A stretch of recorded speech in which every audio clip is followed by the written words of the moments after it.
Hello and welcome to Product Momentum, where we hope to entertain, educate, and celebrate the amazing product people who are helping to shape our communities way ahead. My name is Paul Gable, and I'm the Director of Product Innovation at ITX. Along with my co-host, Sean Flaherty, and our amazing production team and occasional guest host, we record and release a conversation with a product thought leader, writer, speaker, or maker who has something to share with the community every 2 weeks. Hey, everybody. Welcome to Product Momentum. We're excited to share a conversation with Neha today. She goes through a lot of the challenges and opportunities that she found in Andrew Chen's book, The Cold Start Problem. She unpacks a lot of the playbook and ways that product managers can achieve that elusive product market fit. I'm not going to spoil too much more about the conversation, so we're just going to get right into it. Hey, folks, and welcome to the pod. This is Product Momentum, and I'm your host, Paul Gable. Today, I'm delighted to be joined by Neha Bansal. Neha is a product leader with 11 plus years of experience in ads, analytics, and commerce. Currently, she heads merchant growth and monetization for Google's B2B commerce business. Neha is also an angel investor and mentors 20 plus consumer tech startups. She pursued an MBA from Columbia University and a bachelor's degree in economics and statistics from Lady Shriram College in India. Neha has lived and worked in the US, Canada, UK, South Africa, and Israel, and she'll soon be launching a limited access course on product management. Neha, so delighted to have you today. Welcome to the show. Thank you so much, Paul. Very, very happy to be here. Awesome. Well, I've been really intrigued following your work and your talks lately. You've brought a lot of visibility to a concept that's very timely for me and some of the clients that I work with. And I'm really excited to dig into this concept of atomic networks and the cold start theory. And if we could just start at a really high level, why is this such a passion project for you? What is it that excites you about the topic that we're about to dig into today? Absolutely. Yeah, great way to set the context. So about a year and a half ago, I moved into an early stage team at Google. So at this point, my Google product, along with a few other startups I had invested in, were trying to get their brand new product off the ground. That's when I started reading a lot of books, meeting people to understand how do you really get stuff off the ground? How do you find product market fit? I found a lot of opinions and a lot of approaches, but a senior director at Google recommended Andrew Chen's book, The Cold Start Problem. It was such a lightning moment because it disentangled many theoretical concepts and gave me a framework for taking things from 0 to 1. And I realized that since I know it now, why not go share it with the community, especially at this time when so many people are trying to build their own startup and tap into the ecosystem and find their product market fit. Absolutely. I think that there's been a lot of ink spilled over product market fit over the years. And I think this, for me, very much like you, catalyzed just sort of a, like you said, a lightning moment of there's a lot of people struggling to find that audience, that initial audience that's going to help them gain traction. It reminded me a bit of the more sort of traditional approach of Clayton Christensen's Crossing the Chasm, sort of that escape velocity. I'm probably putting the cart ahead of the horse. So let's back up just a minute and talk about, in Andrew Chen's book, he's very clear about what the atomic network should be. So maybe we can start there and unpack the theory a little bit. In the way that you've been sharing it, you have been really helpful for me thinking about products that are now household names: Facebook, Uber, Slack, Airbnb. They didn't start as the powerhouses that we know them today. They started with their atomic network. So I was wondering, can you share a bit about how these names that we all kind of know ubiquitously got sometimes a very surprisingly small start? Absolutely. So maybe let me start by sharing a little bit of the framework, and then we can talk about each of these examples that you mentioned. So Andrew Chen introduces this theory called the cold start theory as a framework to think about different stages of a business. The theory lays out 5 stages that every business ideally should be traversing through to fully harness its power. The 5 stages are: first is you have a cold start. Once you've overcome that, you hit a tipping point, and then you reach an escape velocity. And once you are able to get past that, you hit the ceiling. And finally, you have found your moat. I do wish the framework had a different name because it's the same name as the first stage of the theory. So it gets confusing, but never mind. Now, the atomic network concept falls right in between the first 2 stages. So when you are starting with a blank slate, this is where you actually use atomic network to find your product market fit. And once you've done that, you hit your tipping point. Now, a question around how did these household names use different atomic networks? As I've been doing this research, it's been fascinating to really learn about it. So I'll share some of them. Do you want to guess what was it for Facebook? Facebook's atomic network. Well, I'm cheating because I know the answers to the test, beginning with college students. And I was there a little bit late to the game, but starting there, I think really is a great picture of how Facebook nailed that specific target audience to explode their growth through. Exactly, yes. Tapping into the college communities first, getting success at Harvard, and then expanding to other Boston universities, and finally to all Ivy League schools, right? That's where they found their success, and that was their atomic network. For Uber, it was 5 p.m. commuters at the SF Caltrain station at 4th and King. I love that one. I love the specificity here. Yeah. For Airbnb, their atomic network was large conferences that would cause shortage of hotels in that city. Right. Again, that's phenomenal, right? Because they were able to predict very early on which city is going to face a shortage in what week, and then they would go ahead and create more supply of homes. And my favorite one, to be honest with you, is credit cards. Have you heard that story? Yeah, the data, even in the 1950s, right? Was it the 1950s or 1960s? Yeah, this was around in 1950s. Yeah. So yeah, Bank of America, if I recall correctly, the ecosystem of credit cards at the time was every store had their own individual Charge cards. And what Bank of America did was target a very specific either zip code, or can you remind me what it was that they targeted? So what they did was they focused on one city, which was Fresno in California. Yeah. I've been through it so many times, but I never knew it was such a big part of our history in terms of atomic networks. So what they did was they did some analysis and they figured that on the demand side, 35% of Fresno residents already had some relationship with Bank of America. And on the supply side, most small businesses in Fresno downtown did not have a proprietary charge card of its own. So because they had the right supply and demand in terms of volumes, on one specific day, BOFA just shipped credit cards to 60,000 Fresno residents. No application process, all pre-approved, right? It was just in the mail and ready to use. These residents took the cards to 300 restaurants in Fresno downtown that following weekend, and boom, they got the traction they needed to prove their PMF. Yeah. These stories behind narrowing it down to the smallest possible network, it's fascinating because in hindsight, we look at how something so small can turn into something so big. And it's encouraging because everyone starts somewhere. But on the other hand, I have to dig a level deeper and ask the question, why is small so important of an attribute? Why in forming this atomic network is it so important to focus and keep it so lean? Because it can be tempting for developers and designers to think, okay, that's our only audience. This train station is our only audience, but we fully intend to grow bigger. Why is this smallness so important? And how can we prevent that distraction from keeping us from that bigger vision? Yeah. Before I answer your question, I'm going to tell you a quick story because I love telling stories. In 2010, Chris Dixon, partner at Andreessen Horowitz, he wrote an essay titled, "The Next Big Thing Will Start Out Looking Like a Toy." He talks about Clay Christensen's disruptive technology theory, where he says that disruptive technologies are dismissed as toys because when they are first launched, they undershoot the user needs. For example, the first telephone could only carry voices a mile or two. The leading telco of the time, Western Union, passed on acquiring the phone because they didn't see how could it possibly be useful to businesses and railroads who were their primary customers at that time. What they failed to anticipate was how rapidly the technology would grow and evolve. The same was true of how mainframe computers treated PC and then how modern telecom companies viewed Skype. Now, having said that, what Andrew Chen does is he extends this into target audiences.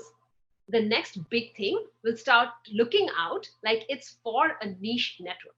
Interesting. So now I'll answer your question, but why should it be niche? Well, the answer is very simple. The more users you need, the harder it is to create something. That's why starting off small allows you to analyze the root cause when something is not working. If you have a small base of users, you can pick up the phone and call them and ask that, hey, why aren't you signing up? What can I do better for you? But imagine doing that if you launch something to everybody. How would you ever pinpoint that where are things going wrong? Right. I love that. If Facebook launched today and they tried to market to baby boomers and millennials and Gen Xers and Gen Zs all at the same time with dating verticals and marketplace and neighborhoods, they'd be a mile wide and an inch deep. But because they're able at their start to focus on just a very small pocket, but very deep into the network. They were able to learn really fast, and they were able to get to know their audience in a very human way, as opposed to a more data centric aggregate way. Is that fair? Absolutely. Yeah. You hit the nail on its head. Hey, folks, please excuse a quick break in our conversation, but I have some exciting news to share. June 22nd and 23rd, 2023, ITX is hosting our second annual Product and Design Conference. I can confirm two of our guests. Keynote speaking is Jesse James Garrett, one of the founding fathers of UX design and currently a UX design leadership coach. He also helped us recently celebrate the 100th episode of this very podcast. Rich Mirnoff is also going to be there, an alum of this podcast as well. He's a legend in the software and product space, author of The Art of Product Management. And we also have Mike Belcito of Product Collective returning to help us MC the conference. It's going to be a great time of networking, learning, and bringing some great ideas back to your product teams to help level up your game. It's also going to be the opening weekend of Rochester International Jazz Fest, and we've recently extended our early bird pricing for tickets. If you have questions or want to know more, you can go to itx.com/conference 2023, itx.com/conference 2023. All right, let's get back to our conversation with Neha.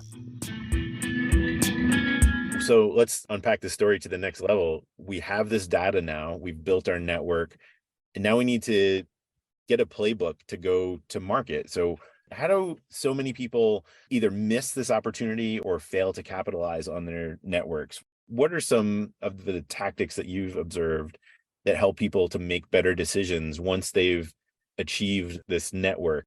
You know, it's difficult for us to identify the goal, the problem that we're trying to solve. And I wonder if there's a next step of, okay, I've got this small group of dedicated people who I think are going to be my initial users. How do I take this and turn it into what I've heard you call magic moments and zero moments? What are these things and how can we capitalize on them? Yeah. So let me share a little bit about what does it take to build a network that will help the listeners understand that it does take a lot of work. Yeah. In each of the three steps I'm going to describe, if you fail, that is where it becomes harder to build the magic moments for your users. And therefore, it's hard to find atomic network, to find your fit. So there are three steps that you would have to do to build your first atomic network. First is you have to identify the hard side of the network. As you can imagine, let's take Uber or DoorDash. The minority of the users, they are the ones that create disproportionate values and as a result have disproportionate power. So in case of Uber, it would be the drivers. For social networks, it's the content creators. And then for App Store, it's the developers. Now, once you identify that hard side, you have to solve the problem for that side of the users. It's important to understand what's the unique value proposition to this side. How will they use the product? How will they first hear about your product and in what context? What makes them stick to your network such that when a new network emerges, they will retain on your product? These are all difficult questions and require a deep understanding of the motivations of your users. Yeah. So understanding these diverse points of view is what makes it easier to serve them. In my experience, I've often seen that a lot of founders and PMs who are consumer PMs, they tend to default to addressing for the masses.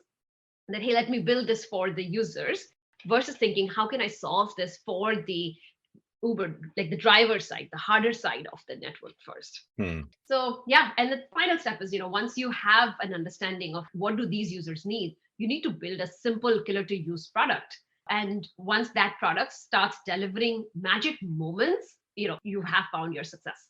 Now, you did ask that, what is this magic moment? Right. Now, it's very hard, right, to say what is a magic moment. So I like to reverse it and say, what are not magic moments? So as a builder, I always think about what is it in my current product that would upset my users? And those are defined as the zero moments. So you would then actually write down that doing A, B, C, D, E, F, etc. If that happens, the product has generated a zero moment.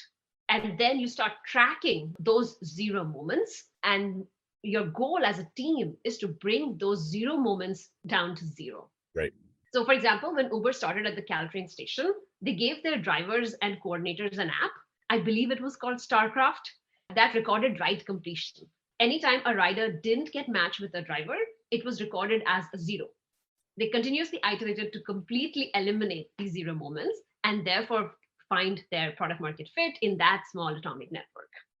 Yeah, this reminds me a lot of the Kano model, if you're familiar with that, where there's a curve that maps the delighters and a curve that maps the detractors, and trying to get those detractors up to at least a business as usual, if not a delightful experience to create those magic moments. I think that the way that Chen's magic and zero moments simplifies that, I think is a really helpful mnemonic to remember what it is that we're trying to do in these apps. It's not just a functional, technical list of features, it's a human experience. And there's a person on the other end that's feeling things as a result of what we're building. Exactly. Yes. And as an investor, obviously, right, all of these translates into some standard metrics that I look at. So if I'm looking at consumer products, I would want to see a DAUMA ratio of at least 25%. 50% and above would be world class. I am looking for at least hundreds, if not thousands, of signups per day. Day one retention should be at least 30% to say that, yes, you have found a fit. For SaaS products, you would look at a conversion rate from free to paid of about 5% or more. Then you would also look at the CPA to LTV ratio of 3x, blah, blah, blah, right? All of these, I'm happy to share my slides for these, but that's what it translates into from an investor perspective. No, I'm glad you went there. You've built a career on your expertise in analytics, and these metrics are exactly the kind of things that I think a product manager would be looking for. Otherwise, we're shooting in the dark. So we do stand on the shoulders of giants. We have the pattern, the case study of Facebook and Airbnb to go back and look at and see, how do you calculate escape velocity? How do you calculate what it takes to cross the chasm, so to speak? So if we could dig into it, one or more of these metrics that you just rattled off, the daily active users, monthly active users at 25%, that kind of stickiness is, I think in the investor community, it is sort of a table stakes at this point, right? Is there anything else in this list of metrics that stands out to you as an investor that you would want to talk to a product manager building things about to help identify this behavior is something we're looking for, or this outcome is something that we're shooting for in products that we're building? Anything else you'd care to unpack on those metrics? I'd love to hear it. Yeah, absolutely. So retention is the thing, the holy Yeah. grail when it comes to saying that, yes, I have a PMF. I'll give a recent example of a founder I was working with.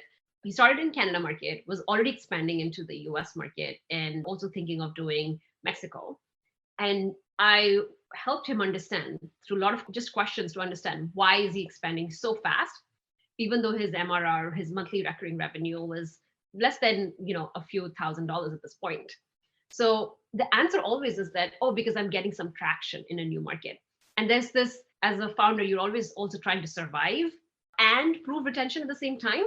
So it's very attractive to just say, oh, we can easily expand our market. And in today's day, technology is so easy to go across geographies. Most of your countries are English speaking countries. You can totally do that. But it took some convincing to really drive the point home that until and unless you're able to understand your one market in fair amount of detail, and not just market, it was important to break it down that within Canada, what vertical are you focused on? Because his was a B2B product. So really thinking about whether it's construction, or is it cybersecurity, or is it something else? And then focusing on that, because your users in each of these segments have such vast needs. And then once we were able to pick that one industry as focus for a variety of reasons, after looking at all of the data, we started discussing what's been your retention? What's your monthly recurring revenue for each of these segments? And I typically look for at least $100,000 of monthly recurring revenue for SaaS products to say, yes, you have a PMF. And that's helped him find this North Star metric that said, okay, until I achieve this, I'm not going to expand to other countries, right?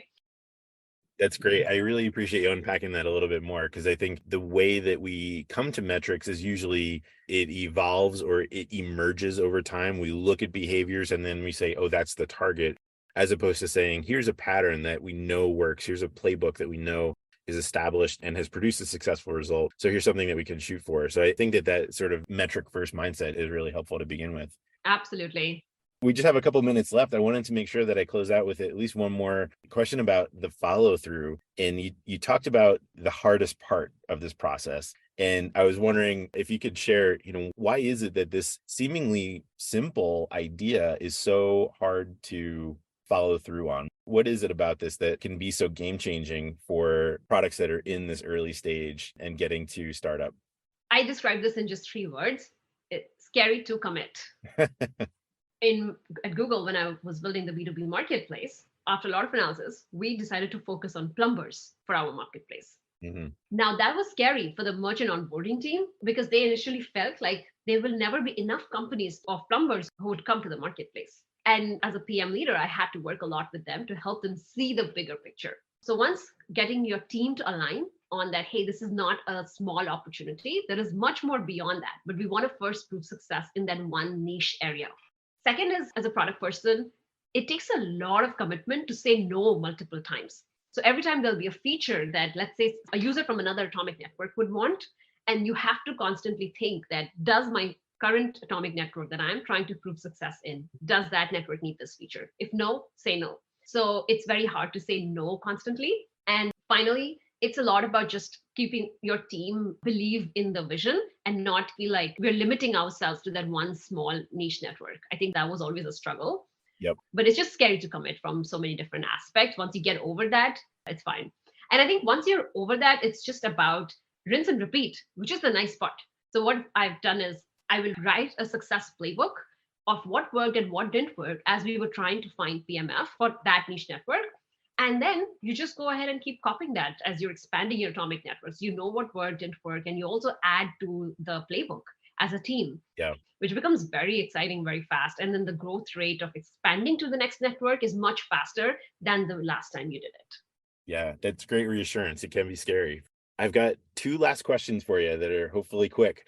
The first is something that we ask of all our guests, and it's become a bit of a pet project trying to explore all the angles that we can find. In your own words, how would you define innovation? It's a heavy one. I'm going to first start by sharing my favorite quote. Sure. This one is from Grace Hopper, who was a pioneering computer scientist. She said that the most dangerous phrase in the language is, "We have always done it this way." I associate a lot with this quote because this emphasizes the danger of complacency and the need to constantly challenge the status quo in order to stay relevant and competitive. So for me, innovation is when you are constantly challenging the status quo. Big fan of Grace Hopper. We actually have a conference room named Grace Hopper right across the hall from where I'm recording today. And I think that definition really suits the topic that we just got done talking about. I appreciate you sharing that. Last question before I let you go. I don't think I'm putting words in your mouth by saying that you'd probably recommend Andrew Chen's book, The Cold Start Problem. Are there any other books or blogs or podcasts that you'd recommend to product managers, either getting started in their career or looking for an idea to take them to the next level? What comes to mind when you think of what inspires you? Oh, I am a huge fan of How I Build. Great. I think that's like my favorite podcast of all time.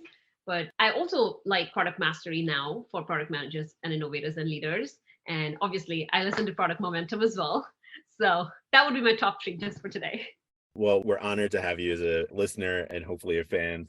Neha, it's been a pleasure getting to know you and getting to hear your thoughts. I really enjoyed our time together. Thanks for joining us today. Same here. Thanks, Paul. Thanks for having me. Well, that's it for today. In line with our goals of transparency and listening, we really want to hear from you. Sean and I are committed to reading every piece of feedback that we get, so please leave a comment or a rating wherever you're listening to this podcast. Not only does it help us continue to improve, but it also helps the show climb up the rankings so that we can help other listeners move, touch, and inspire the world just like you're doing. Thanks, everyone. We'll see you next episode.